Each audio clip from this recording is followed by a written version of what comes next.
दर्शकों,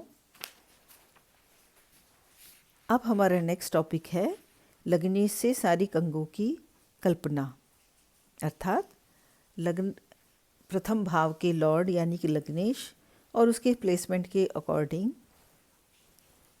जातक के पृथक पृथक अंगों की कल्पना करना।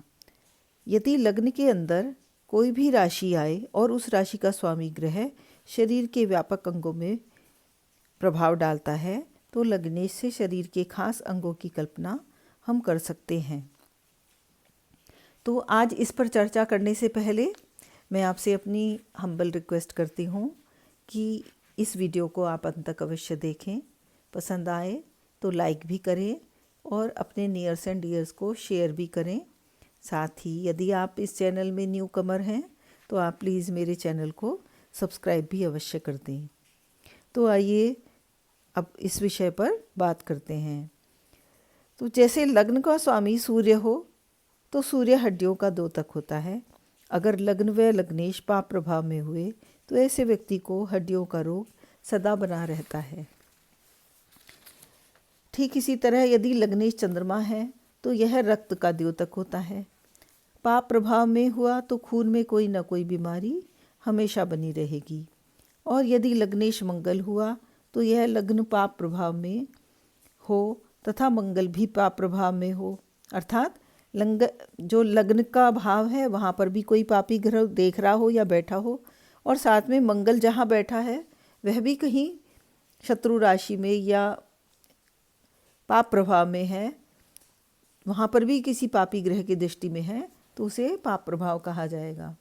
यदि लग्नेश मंगल हुआ तो तथा लग्न पाप प्रभाव में है तो यह पट्ठों की द्योतक होता है।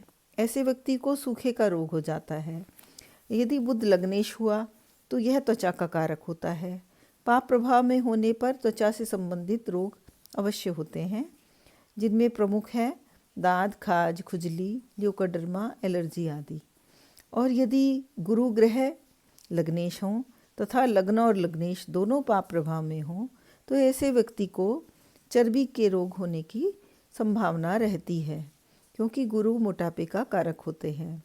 इसी प्रकार शुक्र लग्न का स्वामी हो तथा पाप प्रभाव में हो तो ऐसे व्यक्ति को वीर्य से संबंधित रोग होते हैं, नपुंसकता हो जाती है तथा संतान पैदा करने में मुश्किल आती है।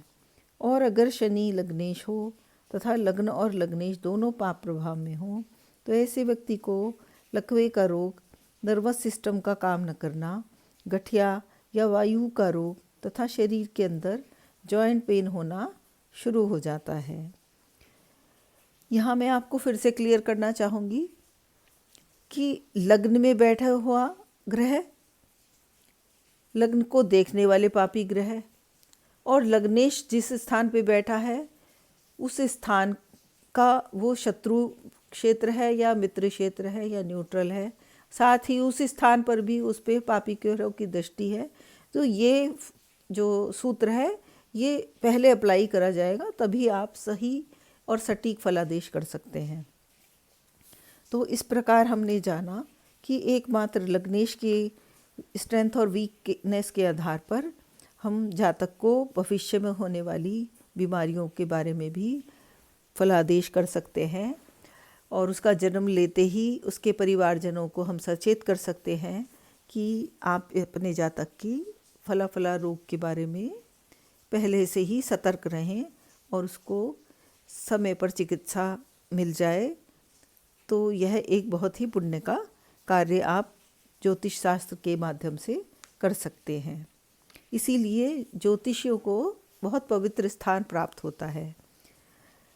तो मैं समझती हूँ कि ये टॉपिक आपको क्लियर हो गया होगा। फिर भी यदि आपको कोई डाउट है तो आप कमेंट बॉक्स में शेयर कर सकते हैं, मैं उसको एक्सप्लेन करने का भरसक प्रयास करूँगी।